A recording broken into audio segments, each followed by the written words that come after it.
At every monastery where lotus flowers bloom, the monks do something that seems strange.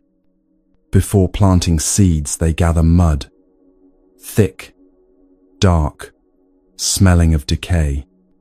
They know what gardeners everywhere know. Without mud, no lotus can exist.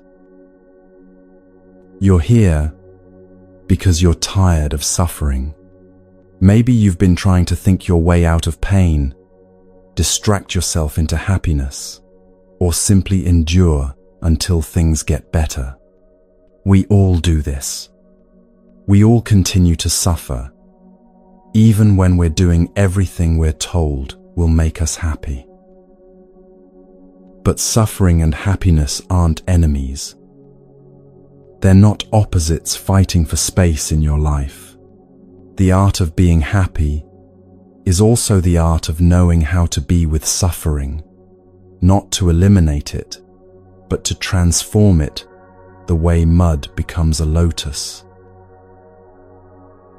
This isn't about fixing yourself or forcing peace through positive thinking.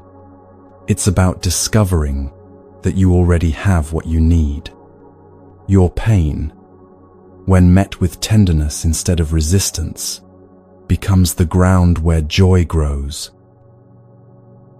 Over the next 3 hours, we're going to practice coming home to ourselves, not through struggle, but through the simplest thing you're already doing, breathing. If you'd like, share where you're listening from tonight. Find somewhere comfortable to rest. You're safe here. Let's begin with a single breath.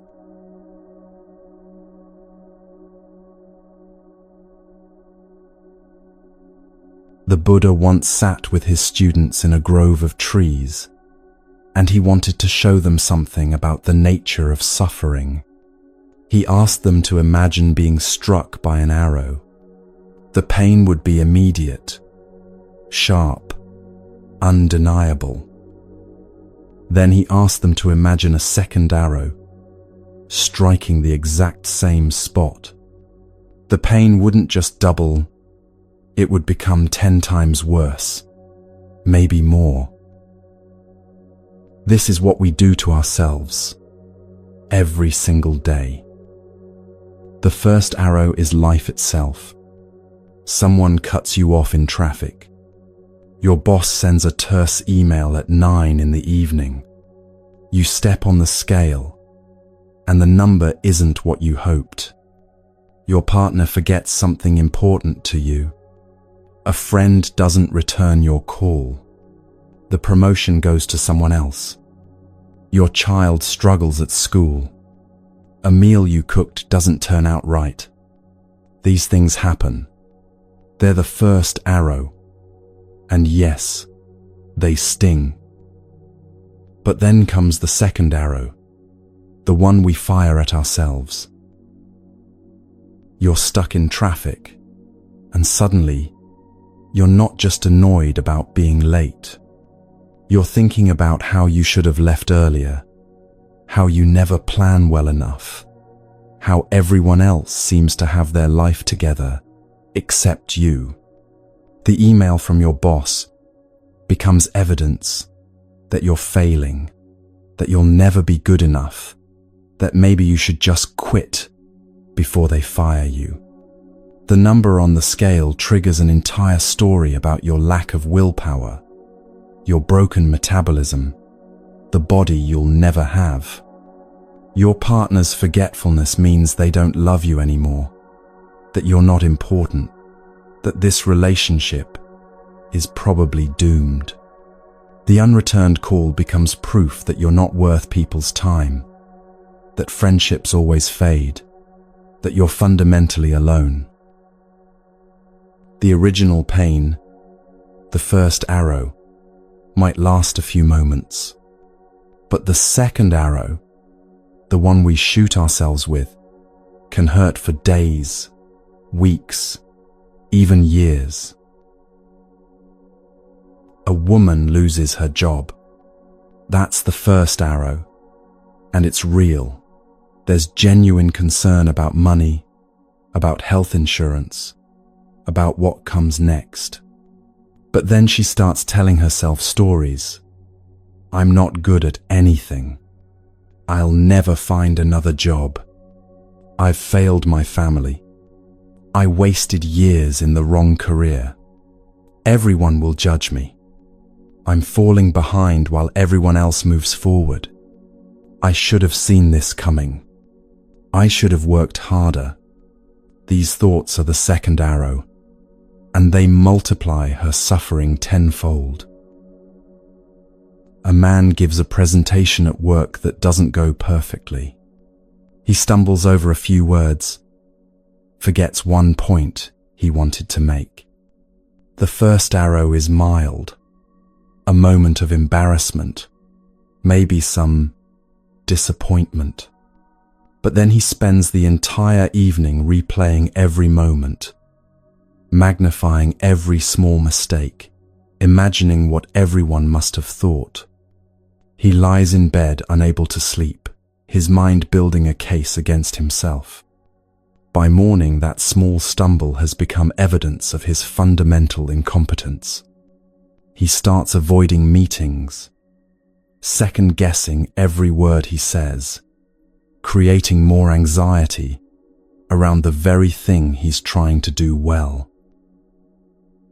A parent snaps at their child after a long, exhausting day. The child's feelings are hurt. That's the first arrow. But then the parent spends hours, sometimes days, in a spiral of guilt and self-judgment. I'm a terrible parent. I'm damaging my child. I'm repeating the mistakes my parents made. They'll need therapy because of me. The second arrow of harsh self-judgment creates more suffering than the original moment of impatience. Here's what's tender about this teaching. The Buddha wasn't saying we're bad for doing this. He wasn't scolding anyone or suggesting we should feel ashamed for shooting ourselves with second arrows. He was simply showing us that we have a choice we didn't know we had. You can't always avoid the first arrow. Life includes loss, disappointment, physical pain, unexpected difficulties. Rain falls on your picnic. Bodies age and ache. People you love say thoughtless things. Plans fall through. Hopes don't always materialize. This is the nature of being alive, the nature of living in a world where everything changes, where nothing stays exactly as we want it. But the second arrow, the stories we tell, the judgments we make, the catastrophes we imagine, those are optional. Watch what happens when someone criticizes your work. The initial sting is the first arrow, but then notice what your mind does next. Does it replay the criticism over and over? Does it build a case for why you're incompetent? Does it imagine everyone at the office talking about your failure? Does it spiral into thoughts about how you'll never succeed, how you should give up, how you're not cut out for this? Does it start cataloging every other failure you've ever experienced as proof?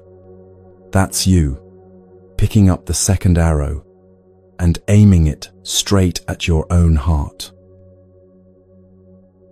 The practice isn't to become invulnerable to first arrows.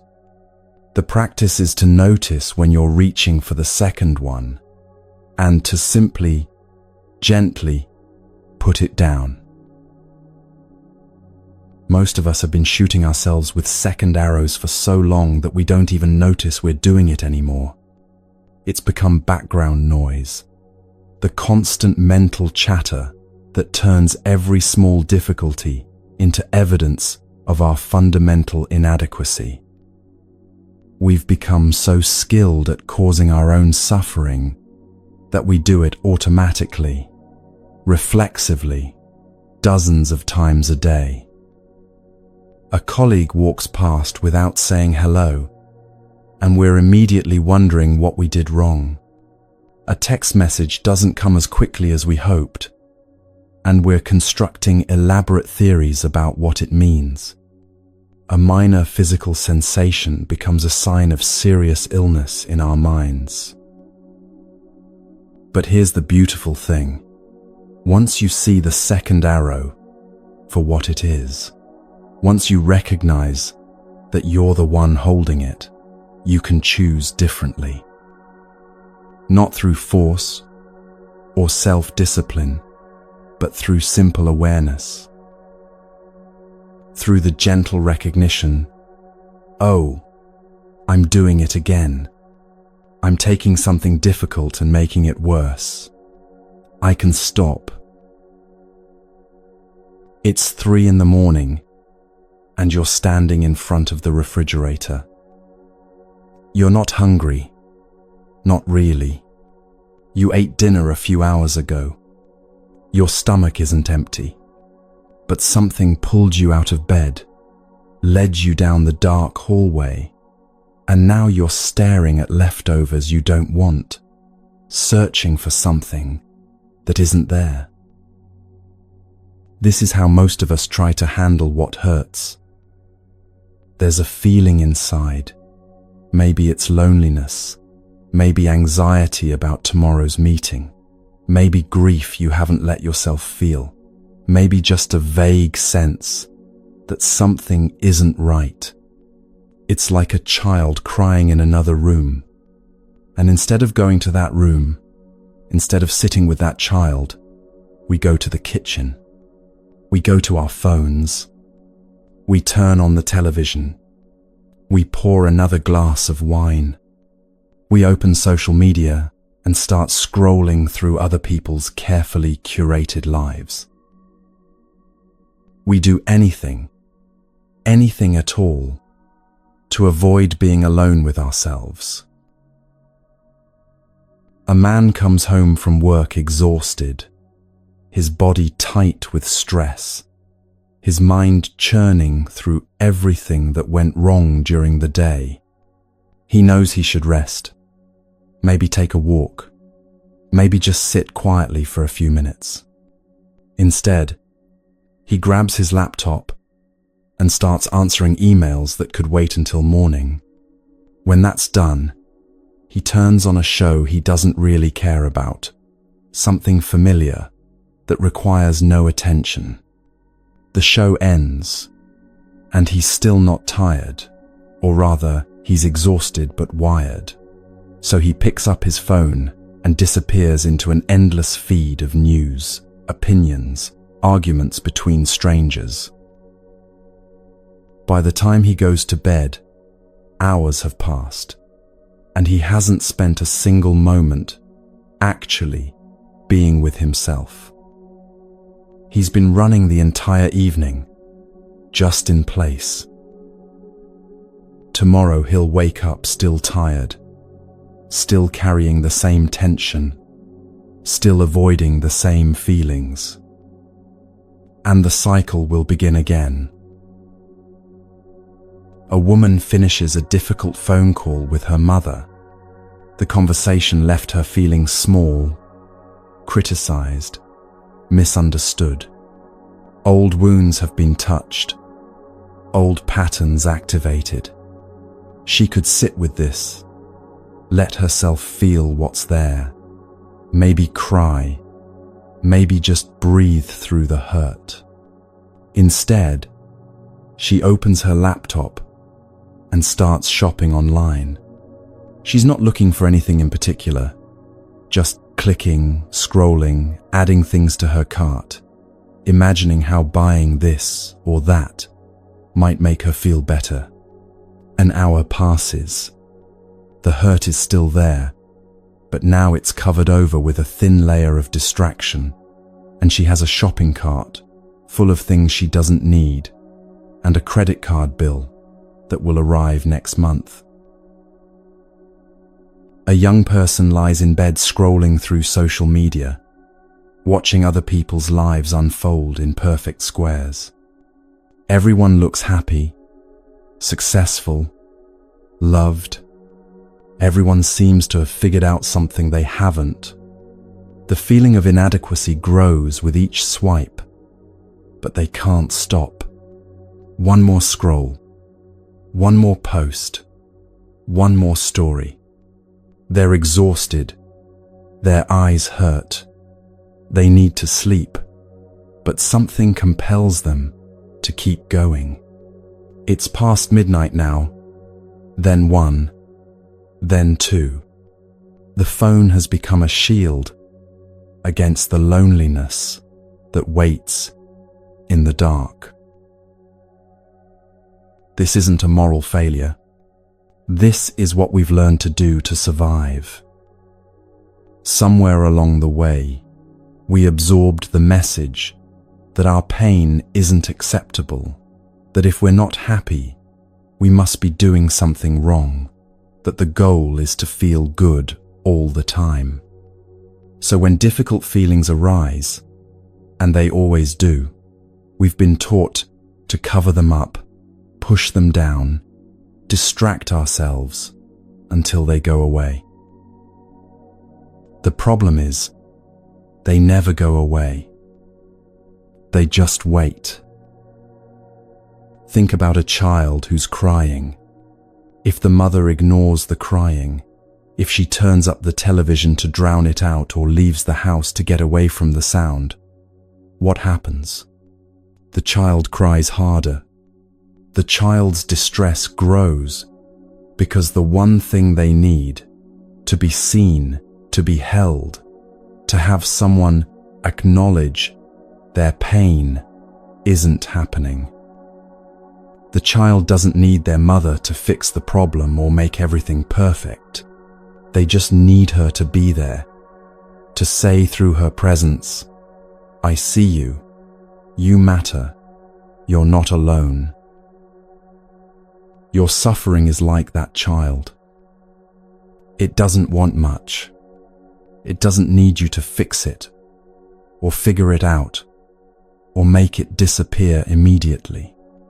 It doesn't need you to have all the answers, or transform into someone who never hurts. It just needs you to stop running. It needs you to turn toward it and say, "I see you. I'm here." But we're afraid. We're afraid that if we stop running, if we actually let ourselves feel what's there, it will overwhelm us. We think the sadness will swallow us whole. The anger will burn us up. The fear will prove that everything we worry about is true. We think that if we start crying, we might never stop. We think that acknowledging how much we're struggling means we've failed at being happy, at being strong, at having our life together. So we keep running. We work 70 hours a week and call it ambition. We fill every moment with noise and activity and call it productivity. We schedule ourselves into exhaustion and call it success. We consume food, alcohol, shopping, entertainment, information, anything to create a buffer between us and what we're feeling. The marketplace knows this about us. It knows we're desperate to avoid our own inner lives, so it offers us an endless supply of distractions. Buy this, and you'll feel better. Watch this, and you'll forget your problems. Click here for instant relief. Upgrade now, and everything will be different. Download this app, try this program, follow this influencer, adopt this routine, There's always something new promising to fill the emptiness, to ease the ache, to finally make us feel okay. And sometimes these things do help, temporarily. The new purchase gives us a little rush. The show makes us laugh. The scroll through social media fills the silence. But the relief never lasts because we haven't actually addressed what's underneath. We've just added another layer of distraction on top of the original pain. Here's what happens when we live this way. We abandon ourselves. Your body is trying to tell you something. It's tired. It's holding tension in your shoulders that's been there so long you've stopped noticing it. Your jaw is clenched even when you sleep. Your stomach is tight, chronically unsettled. Your breath is shallow, never quite full. Your back aches, your neck is stiff, your head pounds.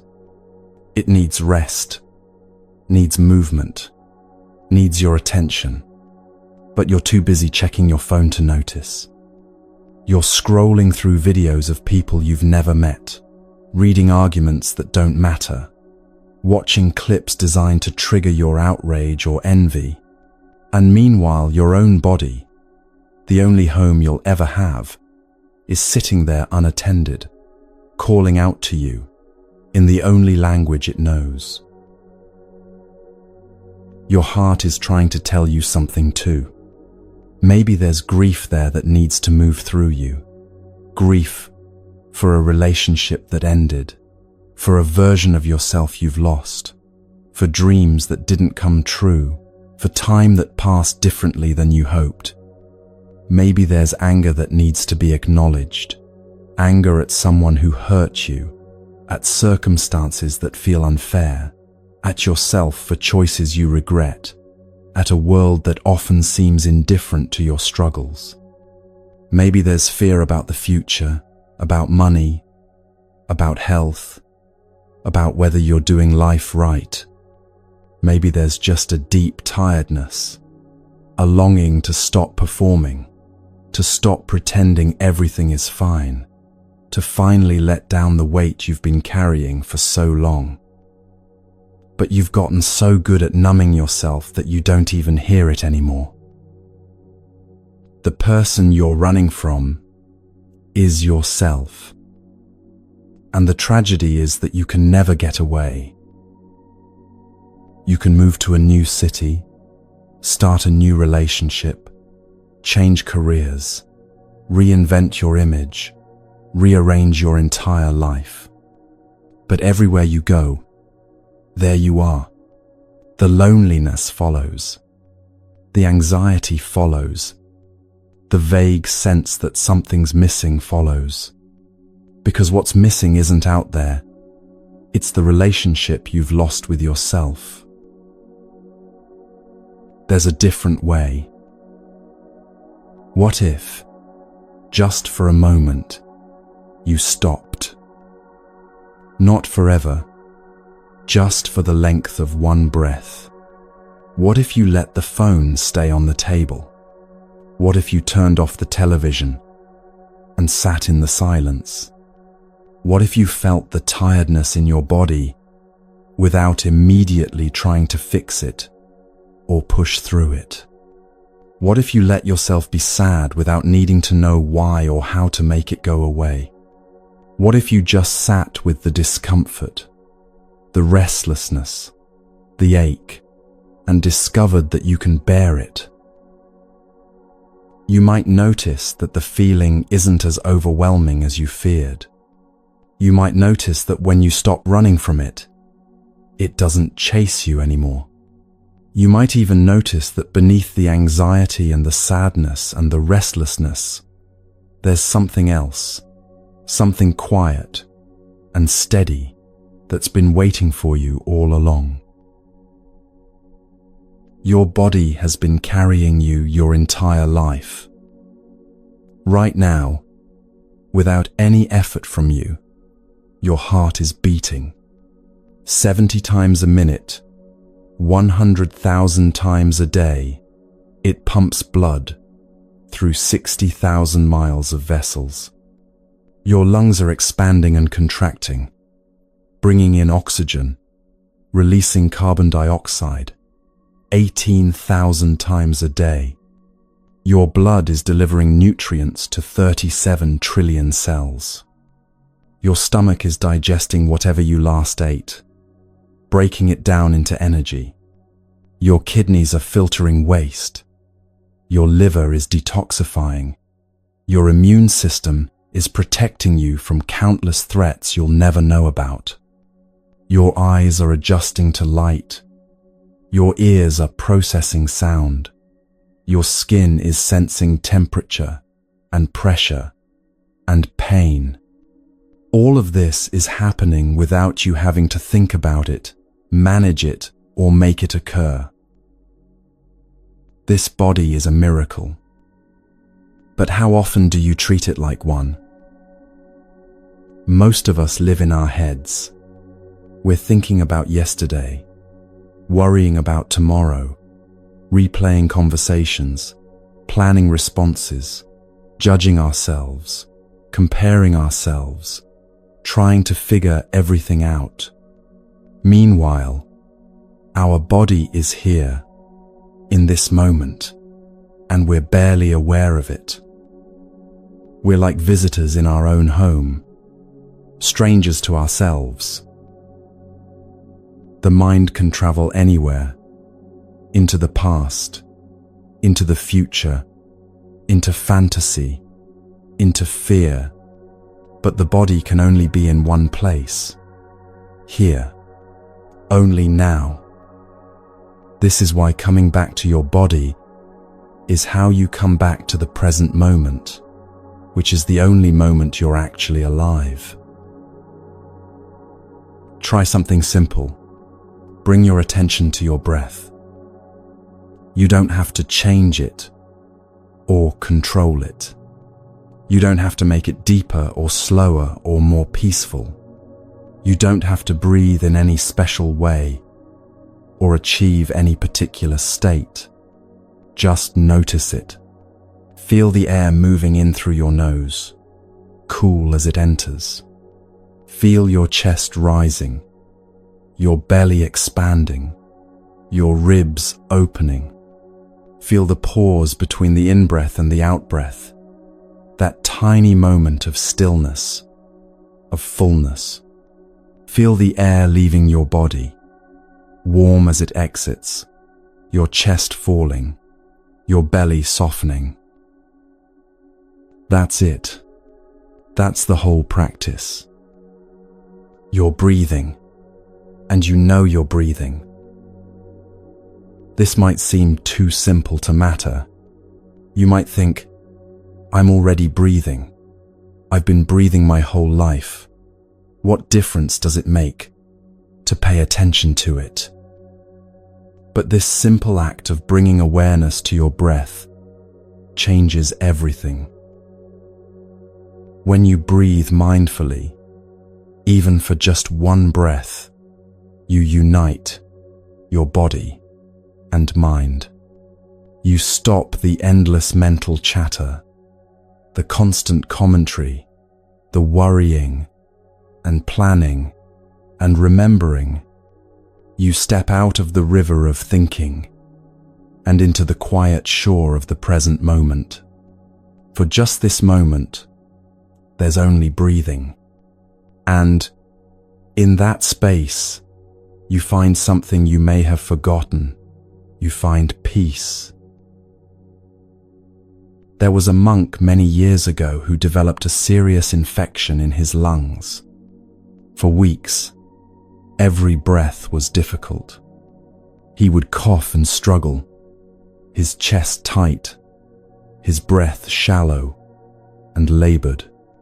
Breathing, the most basic thing, the thing that happens automatically from birth to death, had become painful, uncertain. After treatment, his lungs healed. And when he could breathe easily again, something shifted in him. Every single breath felt like a gift. He didn't have to remind himself to be grateful.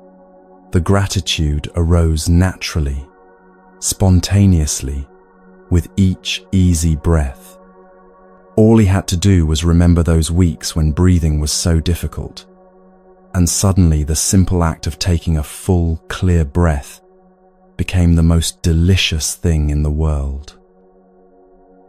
He would sit in meditation, breathing in and out, and smile, not because he was trying to be positive or spiritual, but because breathing well was genuinely joyful. You don't have to wait until you lose something to appreciate it. Right now, you can breathe easily. You have lungs that work. You have a body that, despite whatever struggles it faces, despite whatever imperfections you see, is keeping you alive, moment by moment. This is already extraordinary. Your body isn't your enemy. It's not something to be controlled, punished, perfected, or ignored. It's not a problem to be solved, or a project to be completed. It's your oldest friend, your most faithful companion. It's been with you since before you were born, and it will be with you until your last moment. Everything you've ever experienced, every joy, every heartbreak, every discovery, every loss, every moment of love, every flash of insight, every ordinary day has happened in and through this body. But somewhere along the way, many of us went to war with our bodies. We decided they weren't thin enough, strong enough, young enough, attractive enough, productive enough, healthy enough. We ignored their signals, kept working when they needed rest, kept eating when they were full, or starving ourselves when they were hungry, kept pushing when they needed gentleness. We treated them like machines that should perform on demand, like obstacles to overcome, rather than homes to inhabit. We punished them with harsh exercise, restrictive diets, neglect, criticism, comparison. We compared them to other bodies and found them lacking, always lacking. When you bring mindful attention to your body, you're not trying to change it, or fix it, or make it different. You're simply acknowledging, you're here, I'm here, we're in this together. Breathe in and know that you're breathing in. That's the first practice. Breathe out and know that you're breathing out. That's the second practice. With this simple practice, something profound happens. You're no longer lost in thought. You're no longer rehearsing the past or worrying about the future. You're here. Your mind has come home to your body, and in that reunion, something settles. The racing thoughts slow down.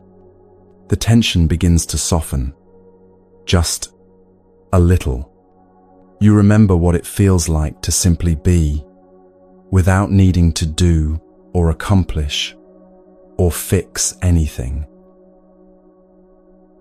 This isn't about achieving some special state or having a mystical experience. This is about recognizing that life is only available in the present moment. The past is gone. You can remember it, learn from it, make peace with it, carry its lessons forward, but you can't live there. The future hasn't arrived. You can prepare for it, dream about it, work toward it, but you can't experience it yet. The only place you can actually be alive, the only moment that truly exists, is right here, right now. And the doorway into the present moment is always your breath.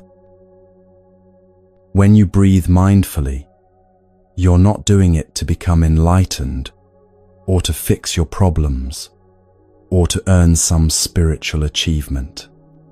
You're not doing it to become a better person, or to prove something to yourself, or anyone else.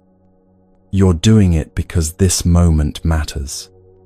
This breath matters. You matter. Let's try something together. Wherever you are, lying down, sitting, walking, resting, bring your full attention to your next breath. Feel it entering your body through your nose or mouth. Feel it moving down into your lungs, filling them from bottom to top.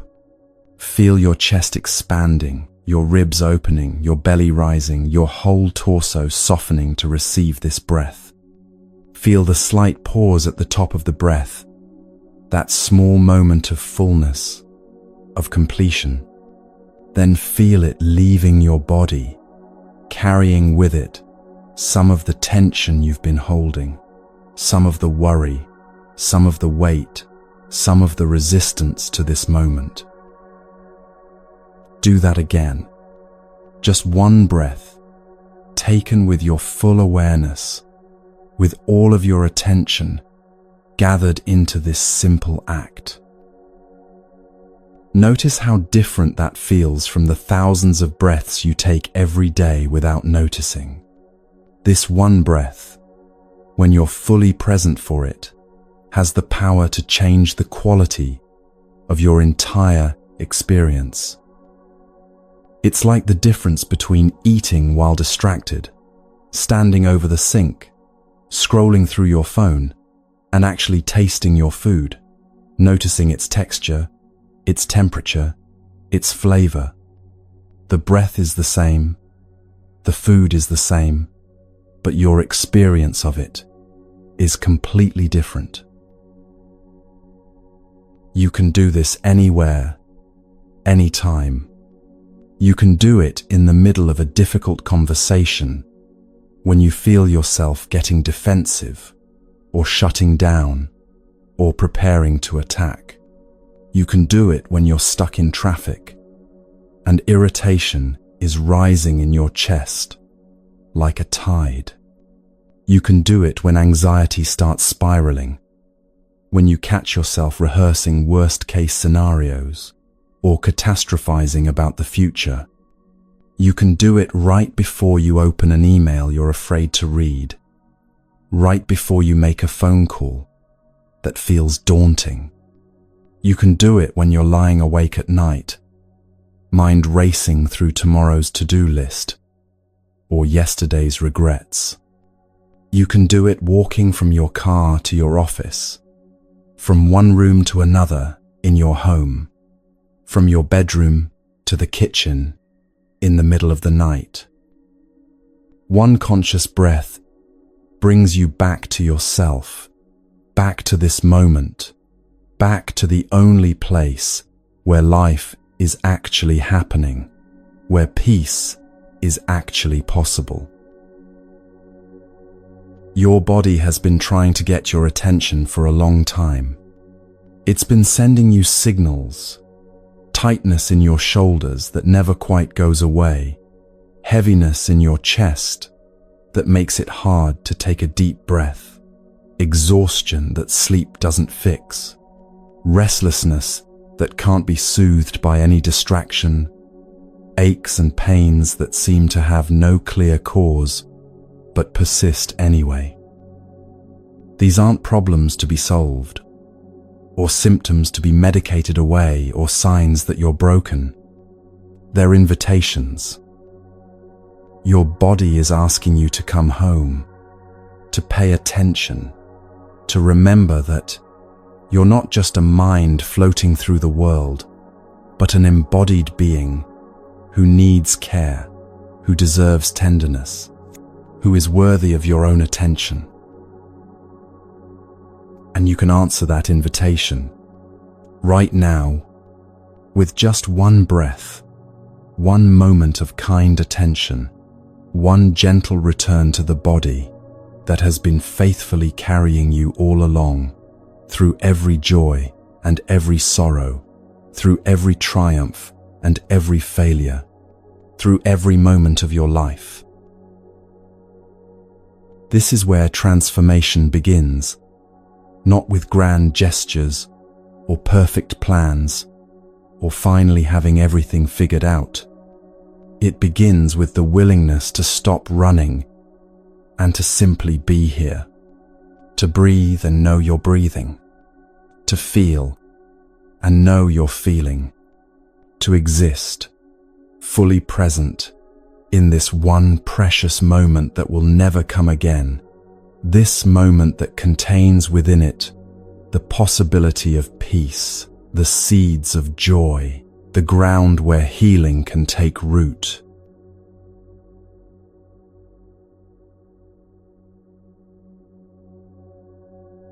Imagine a mother hearing her baby cry in the next room.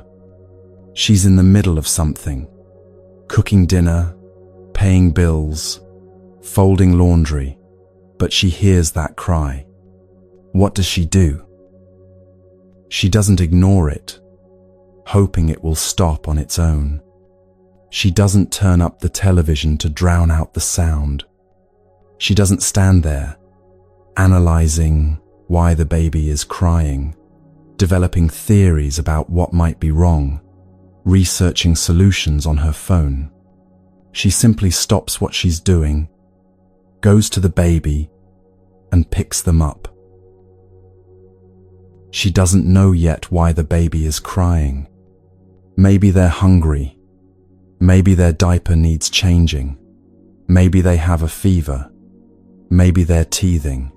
Maybe they just need to be held. But before she can understand any of that, before she can address the actual need, she does something essential. She acknowledges the baby's distress. She takes the baby into her arms. She holds them close to her chest where they can hear her heartbeat. She rocks gently. She whispers softly. She says through her presence, "I'm here. I see you. You're not alone." And something shifts immediately, even before the problem is solved. The baby feels the mother's arms, hears her heartbeat, senses her calm presence. The crying may not stop right away, but there's a change in its quality. Less desperate, less alone, less terrified. The baby knows they've been heard. The baby knows someone cares. That knowledge itself is soothing, is healing, even while the original discomfort might still be there. This is exactly how we need to be with our own suffering. When pain arises, whether it's sadness, anxiety, anger, loneliness, fear, shame, our habit is to do anything but hold it.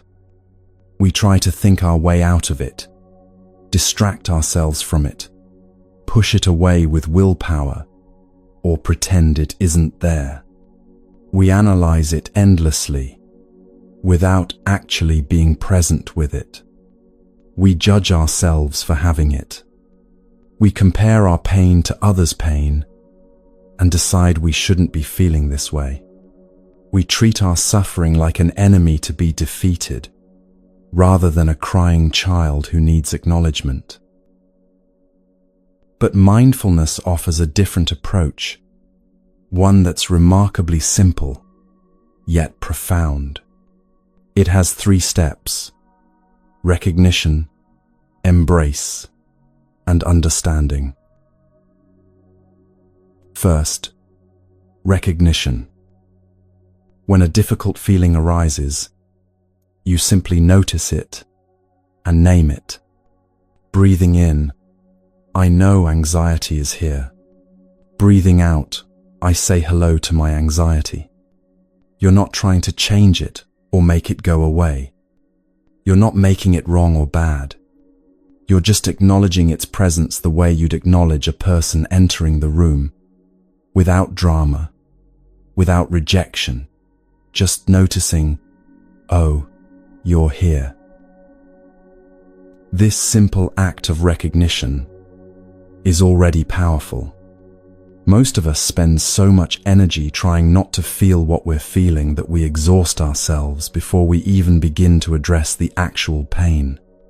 The resistance itself becomes a second layer of suffering. We're anxious, and then we're anxious about being anxious. We're sad, and then we're ashamed of being sad. We're angry, and then we're guilty about being angry. When you stop fighting and simply say, yes, this is here, something releases. The tension of resistance softens. Second, embrace.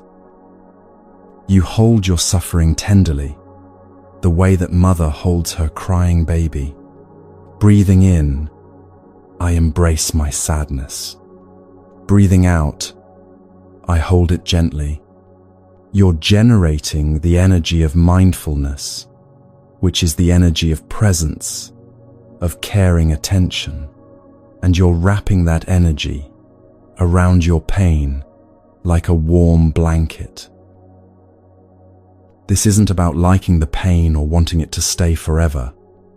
It's about being with it without violence, without rejection, without the harsh judgment that says, you shouldn't be feeling this way. When you embrace your suffering this way, you're no longer adding the second layer of suffering that comes from resisting the first layer. You're no longer at war with yourself. You're creating a safe container where healing can begin to happen. Think about what happens when you cut your finger. You don't have to know exactly how to heal it. Your body already knows. You just need to clean it, maybe put a bandage on it, and then trust the natural healing process. Emotional healing works similarly.